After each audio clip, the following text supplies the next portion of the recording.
This video is not copied from anyone. This video is created for all youngsters, gentlemen and women. This YouTube channel is created for social awareness about crimes. Those who are like different contents, this video will be a treat for viewers.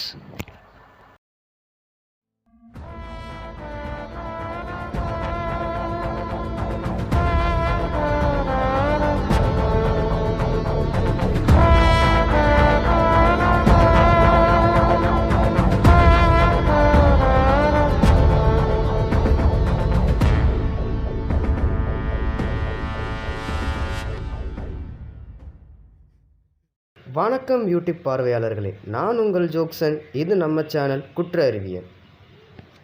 நம்ம இன்னைக்கு கேரளாவில் நடந்த கரிக்கன் விழா கொலை வழக்கு பற்றி பார்க்க போகிறோம். இந்த மர்டர் எப்போ நடக்குதுன்னா 1980 நடக்குது. அப்படி 1980 எந்த ஒரு சயின்ஸ் அண்ட் டெக்னாலஜியும் வளராத அந்த காலகட்டத்தில் போலீஸ் இந்த க்ரைமை எப்படி ஹேண்டில் பண்ணாங்க, தென் க்ரைமில் இன்வால்வ் ஆனவங்களை எப்படி கண்டுபிடிச்சாங்கிறத டீட்டெயில்டாக பார்ப்போம். அக்டோபர் 7, 1980 திருவள்ளாங்கிற டிஸ்ட்ரிக்டில் மீன்தலக்கரைங்கிற ஒரு சின்ன வில்லேஜில் இருக்கிற கரிக்கன் வில்லாங்கிற வீட்டில் இந்த க்ரைம் நடக்குது. கரிக்கன் வில்லாவோட ஹோம்மேட் கௌரி வழக்கம் போல் வீட்டோட பின்பக்கமாக போகிறாங்க. போகிறப்போ அவங்களுக்கு அங்கே இருந்த சீன் ரொம்ப அப்நார்மலாக தெரியுது. வீட்டோட பின்பக்கத்தில் இருக்கிற கதவில், அதாவது கிச்சன் டோர் கிட்ட தட்டுறாங்க. பட் அங்கே யாருமே ரெஸ்பான்ஸ் பண்ணல. அவங்க வெளியிலேருந்து பார்க்குறப்போ எல்லா லைட்ஸுமே ஆனில் இருக்குது. சரி, நம்ம முன்னாடி போய் பார்ப்போம்னு போகிறோம். ஜன்னல் வழியாக எட்டி பார்க்குறேன். அங்கே அவங்களோட ஓனர் கேசி ஜார்ஜுங்கிறவங்களும் ரேச்சல் ஜார்ஜுங்கிறவங்களும் கத்தியால் குத்தப்பட்டு ரத்த வெள்ளத்தில் இறந்து கிடக்கிறத பார்க்குறாங்க. இதை பார்த்து ஷாக்கான கௌரி ஒரு 5 நிமிஷம் அவங்களால நகர முடியல. தென் அலறி அடித்து ஓடி போய் பக்கத்தில் இருக்க நெய்பர்ஸ் எல்லாம் கூப்பிடுறாங்க. அவங்களும் இந்த மர்டரை பார்த்ததுக்கப்புறம் பயந்து போய் அங்கே இருக்கிற ஒரு பொலிட்டீஷியன் என்ன பண்ணுறாருனா போலீஸ் ஸ்டேஷனுக்கு இன்ஃபார்ம் பண்ணுறாங்க. போலீஸும் கொஞ்சம் கூட தாமதிக்காமல் க்ரைம் நடந்த ஸ்பாட்டுக்கு வந்துடுறாங்க. வில்லாவோட முன்கதவு திறந்திருக்கு. போலீஸ் க்ரைம் ஸ்பாட்டுக்குள்ளே போகிறாங்க. அங்கே அவங்க முதல்ல யாரை அப்சர்வ் பண்ணுறாங்கன்னா கேசி ஜார்ஜோட டெட் பாடி தான். கேசி ஜார்ஜ் குப்புறப்படுத்து ரத்த வெள்ளத்தில் இருக்கார். அந்த ரத்த வெள்ளத்தில் ஒரு ஷூ ஸ்ட்ரெயின்ஸ் இருக்குது. தென் அங்கே ஃபேனும் லைட்டும் முன்னாடிலேருந்தே ஆனில் இருக்குது. நெக்ஸ்ட் போலீஸ் ரேச்சலோட டெட் பாடியை அப்சர்வ் பண்ணுறாங்க. அவங்க கத்தி குத்து வாங்கி மல்லாக்கப்படுத்தி இறந்து கிடக்காங்க. ரேச்சல் வயிற்றில் குத்தப்பட்டிருக்கிற அந்த நைஃப் லைட்டாக உடஞ்சிருக்கு. தென் பாத்ரூமில் நிறையா டிட்டர்ஜென்ட்லாம் போட்டு துணிகளை அதுக்குள்ளே முக்கி வச்சுருக்காங்க. லாஸ்ட்டாக வில்லாக்குள்ளே இருக்கிற பீரோ உடைக்கப்பட்டு அதில் பொருள்களும் பணங்களும் திருடப்பட்டிருக்கு. ஸோ இது திருடுறதுக்காக ஏற்படுத்தப்பட்ட கொலைன்னு போலீஸ் முடிவு பண்ணுறாங்க. பட் மர்டரர் யாருன்னு கண்டுபிடிக்க அவங்களுக்கு எந்த ஒரு எவிடன்ஸுமே கிடைக்கல. ஏதாச்சும் எவிடன்ஸ் கிடைக்குதான்னு பார்க்கறதுக்கு மோப்பு நாய்களை உள்ளே விடுறாங்க. பட் நாய்கள் அந்த இடத்துல சுற்றி வந்ததுனால அவங்களுக்கு எந்த எவிடன்ஸும் கிடைக்கல, ஃபிங்கர் பிரிண்ட்டும் கிடைக்கல. இதை யார் பண்ணியிருப்பாங்கன்னு இவங்களுக்கு எந்த ஒரு ஐடியாவுமே இல்லை. ஸோ எந்த ஒரு எவிடன்ஸும் கிடைக்காதனால போலீஸ்க்கு என்ன பண்ணுறதுன்னே தெரியல. ஸோ கரிக்கன் வில்லாட ஹோம்மேட் கௌரி அம்மாவை விசாரிக்கிறாங்க. கேசி ஜார்ஜ் அண்ட் ரேச்சல் ஜார்ஜ் 2 பேருமே ஹஸ்பண்ட் அண்ட் ஒய்ஃப். இவங்க குவைத்திலேயே வாழ்ந்து வந்த ஒரு ஃபேமிலி. அவங்க நிறையா சம்பாரித்து நிறையா சொத்துக்கள் சேர்த்து வச்சுருக்காங்க. இவங்களுக்கு குழந்தைகள் கிடையாது. அப்புறம் இவங்க ரிலேட்டிவ்ஸ் கூடயும் சரி, நேபர்ஸ் கூடயும் சரி, யார் கூடயுமே சரியாக பேசவும் மாட்டாங்க, பழகவும் மாட்டாங்க. எல்லாருக்கிட்டையுமே டிஸ்டன்ஸ் மெயின்டைன் பண்ணி தான் இருப்பாங்க. யாரையுமே வீட்டுக்குள்ளேயே விட மாட்டாங்க, ஹோம்மேட் கௌரி அம்மாவை தவிர. கௌரி அம்மா எப்போயுமே வீட்டினுடைய பின்பக்கமாக மட்டும்தான் போவாங்க, முன்பக்கமாக அவங்க போக மாட்டாங்க. முன்பக்கமாக கௌரி அம்மாவை விட மாட்டாங்க. இந்த கப்புள்ஸ் இவ்வளோ ஸ்ட்ரிக்ட் ஆகிறதுக்கு மெயின் ரீசன் என்னன்னா, இவங்க சொத்து மேலே யாராச்சும் ஆசைப்பட்டு வந்துருவாங்களோங்கிறதுக்காக இவங்க யார் கூடயுமே அந்த அளவுக்கு சகஜமாக இருக்கிறது கிடையாது. அது மட்டும் இல்லாமல் சொந்தக்காரவங்க நிறைய பேருக்கு இவங்க சொத்து மேலே கண் இருந்ததாகவும் விசாரணையில் கூறப்படுது. அதே நாள் அதே வருஷம் செங்கனூர் சப்டிவிஷனில் ஏஎஸ்பியாக புதுசாக ஒருத்தர் ஜாயின் பண்ணுறாரு. அவர் பேர் சிவி மேத்யூஸ். ஸோ அவர் சப்டிவிஷன் கீழே இருக்கிற போலீஸ் ஸ்டேஷனில் என்னென்ன நிலவரம்னு ஃபோன் பண்ணி விசாரிச்சுட்டு இருக்காரு. அப்படி விசாரிக்கும் போது கரிக்கன் வில்லா மர்டர் கேஸ் விஷயம் அவருக்கு தெரிய வருது. ஆக்சுவலாக இங்கே இருக்கிற போலீஸ் எப்படி அதை இன்ஃபார்ம் பண்ணுறாங்கன்னா, சின்ன தெஃப்ட் கேஸ் தான், பட் எந்த எவிடன்ஸும் கிடைக்கலன்னு சொல்கிறாங்க. இவருக்கு ஏதோ ஒரு உறுத்தல். ஸோ அவர் என்ன சொல்கிறாருன்னா, சிவி மேத்யூஸ், நீங்கள் க்ரைம் சீனை சீல் பண்ணுங்கள், யாரையுமே உள்ளே விடாதீங்க, நான் அங்கே வரேன்னு உடனே ஸ்பாட்டுக்கு வராங்க. ஏஎஸ்பி சிவி மேத்யூஸ்க்கு இதுதான் ஃபர்ஸ்ட் கேஸ். எந்த க்ரைமாக இருந்தாலும் அந்த க்ரைம் நடந்த விஷயத்தை தெரிஞ்சுக்கிறதுக்கு ஃபஸ்ட்டு 24 ஹவர்ஸ் ரொம்ப முக்கியமானது. ஸோ சிபி மேத்யூஸ் க்ரைம் நடந்த ஸ்பாட்டுக்கு வராரு. ஸ்பாட்டுக்கு அங்கே இருக்கிற க்ரைம் சீனாக நல்லா அப்சர்வ் பண்ணுறாங்க. ஃபஸ்ட்டு சிபி மேத்யூஸ் அப்சர்வ் பண்ணுறது கேசி ஜார்ஜ் இறந்து கிடந்த இடத்துல அந்த கால் தடங்கள், அந்த ஷூ கால் தடங்கள் அவரை ரொம்பவே உறுத்தி அதில் ஏதோ இருக்குன்னு அவருக்கு தோணியிருக்கு. தென் கேசி ஜார்ஜ் இறந்து கிடந்த இடத்துல அங்கே அவருக்கு ஹால் டேபிளில் 4 டீ கப்ஸ் இருக்குது. தென் ஆஸ் யூஷுவல் அங்கே என்ன நடந்துச்சோ இன்ட்ராகேட் பண்ணி சிபி மேத்யூஸ் தெரிஞ்சுக்கிறாரு. தென் டிபார்ட்மெண்ட்டில் இந்த கேஸை பற்றி பேசிக்கும் போது என்ன சொல்கிறாங்கன்னா இது வந்து ப்ரொஃபஷனல் கில்லர்ஸ் பண்ணதாக இருக்குன்னு சொல்கிறாங்க. பட் அதுக்கு சிபி மேத்யூஸ் என்ன சொல்கிறாங்கன்னா ப்ரொஃபஷனல் கில்லர்ஸாக இருந்தால் அவங்க தான் வந்து மர்டர் பண்ணுறதுக்கான எக்யூப்மெண்ட்ஸை எடுத்து வருவாங்க. பட் இங்கே கிச்சனில் இருந்த நைஃப் எடுத்து தான் யூஸ் பண்ணி மர்டர் பண்ணியிருக்காங்க. ஸோ இவங்க ப்ரொஃபஷனல் கில்லர்ஸ் கிடையாது.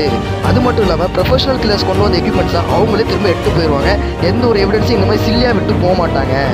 தென் ஃபிங்கர் பிரிண்ட்ஸ் பற்றி பேசிக்கும் போது ஃபிங்கர் பிரிண்ட்ஸ் கிடைக்காம இருக்கிறதுக்கு எல்லாத்தையுமே அவங்க கர்ச்சீஃப் வச்சோ இல்லை டிட்டர்ஜென்ட் வச்சோ ஃபுல்லாக தொடச்சிட்டு போயிருக்காங்க. ஸோ அதனால தான் ஃபிங்கர் பிரிண்ட்ஸும் அவங்களுக்கு கிடைக்கல. அதே மாதிரி மோப்ப நாய்கள் உள்ளே வந்தப்பையும் சுற்றி அதே இடத்துல ரவுண்ட் அடித்து வந்திருக்கு. தென் இந்த கேஸ் சிபி மேத்யூஸ் கையில் போகுது. இவருக்கு அசிஸ்டண்ட்டாக டிஎஸ்பி கேஎன் பாலனும் அண்ட் கோபிநாத்துங்கிற ஒருத்தரும் இந்த கேஸில் இன்வால்வ் வராங்க. தென் கேஸை எங்கேருந்து ஆரம்பிக்கிறாங்கன்னா அங்கேருந்து ஷூ தடங்களை வச்சு தாங்க ஆரம்பிக்கிறாங்க.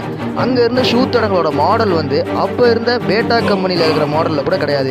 1980 ஷூனாவே பேட்டா கம்பெனி தான் பெரிய கம்பெனி அப்போது.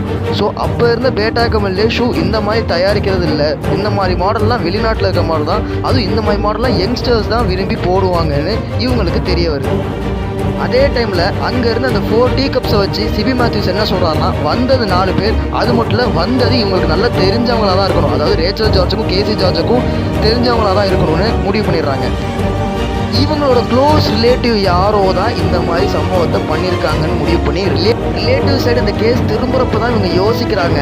வந்தது 4 பேர், ஆனால் ஷூ மாடல் யங்ஸ்டர்ஸ் போகிற மாதிரி. ஸோ வந்தது 4 யங்ஸ்டர்ஸ் தான், தெரிஞ்ச 4 யங்ஸ்டர்ஸாக தான் இருக்கணும். ரிலேட்டிவ்ஸ்க்கும் இதுக்கும் சம்மந்தம் இருக்காதுன்னு இவங்க முடிவு பண்ணிடுறாங்க. பட் அந்த 4 யங்ஸ்டர்ஸ் யாராக இருக்குங்கிறது ஒரு பெரிய கொஸ்டின் மார்க்காகவே இருக்குது. ஸோ இதுக்கப்புறம் கேஸுக்கு எந்த லீடுமே கிடைக்கல.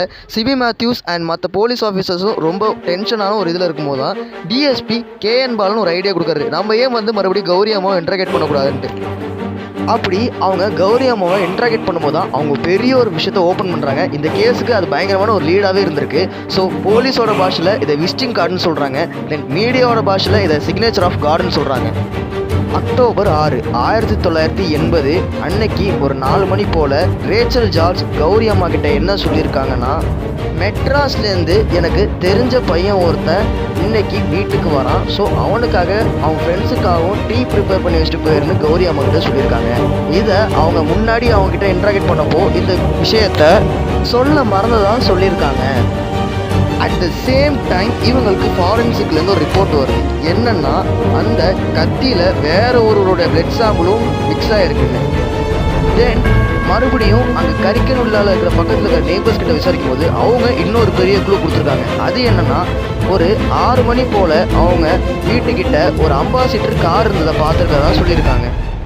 ஸோ ஏஎஸ்பி சிபி மேத்யூஸ் இப்போ ஒரு கன்க்ளூஷனுக்கும் வந்துட்டார். அது என்னென்னா யாரோ க்ளோஸ் ரிலேட்டிவ் தான் அந்த வேலையை பார்த்துருக்காங்க.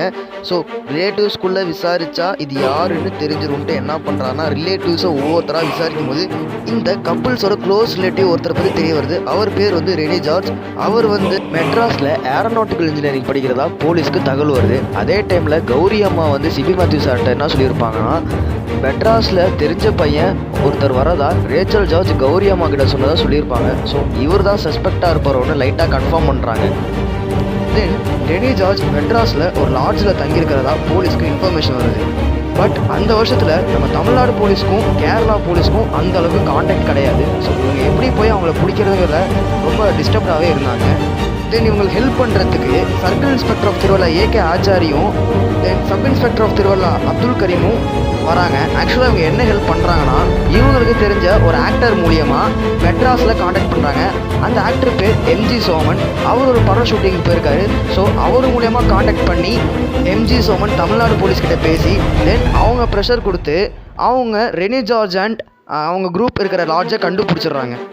கேரளா போலீஸ்க்கு அவங்க எங்கே இருக்காங்கிறது இன்ஃபர்மேஷன் தெரிய வந்துடுது. தென் சிபி மேத்யூஸ் அண்ட் டீம் உடனே புறப்பட்டு மெட்ராஸில் இருக்க அந்த லாட்ஜுக்கு போய் ரெனி ஜார்ஜையும் அவங்க குரூப்பையும் அரெஸ்ட் பண்ணுறாங்க. தென் ரெனி ஜார்ஜையும் அவங்க குரூப்பையும் சிபி மேத்யூஸ் இன்ட்ராகேட் பண்ணுறாரு.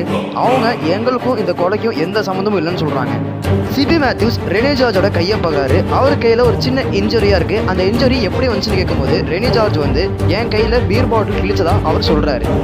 தென் சிபி மேத்யூஸ் ரெனி ஜார்ஜுக்கு தெரியாமல் ரெனி ஜார்ஜோட பிளட் சாம்பிள்ஸை ஃபாரன்சிக்கு அனுப்புகிறாரு. தென் ஃபாரன்சிக் ஒரு ஷாக்கிங்கான ரிப்போர்ட் கொடுக்குது. அது என்னன்னா உடஞ்சிருந்த கத்தியில் இருந்த பிளட் சாம்பிளும் இந்த பிளட் சாம்பிளும் மேட்ச் ஆகுதுன்னு சொல்கிறாங்க. தென் இவர் தான் கொலை பண்ணாருங்கிறது அவங்க ப்ரூவ் பண்ணிடுறாங்க, கன்ஃபார்மும் பண்ணிடுறாங்க.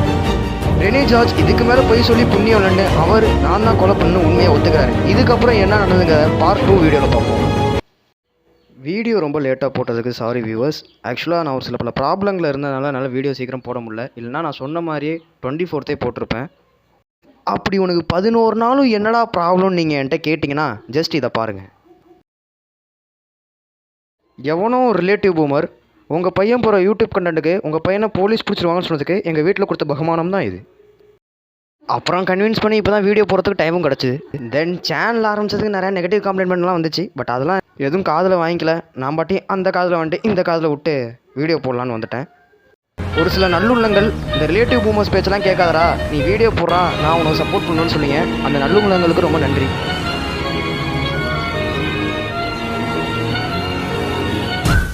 வீடியோ பிடிச்சிருந்தா லைக் பண்ணுங்கள், சப்ஸ்கிரைப் பண்ணுங்கள், ஷேர் பண்ணுங்கள். தென் மறக்காமல் பெல் பட்டனை கிளிக் பண்ணுங்கள். தென் அதை விட முக்கியமான விஷயம் என்னென்னா வீடியோ பற்றின பாசிட்டிவ் அண்ட் நெகட்டிவ்ஸ் பற்றி கமெண்ட் பாக்ஸில் கமெண்ட் பண்ணுங்கள்.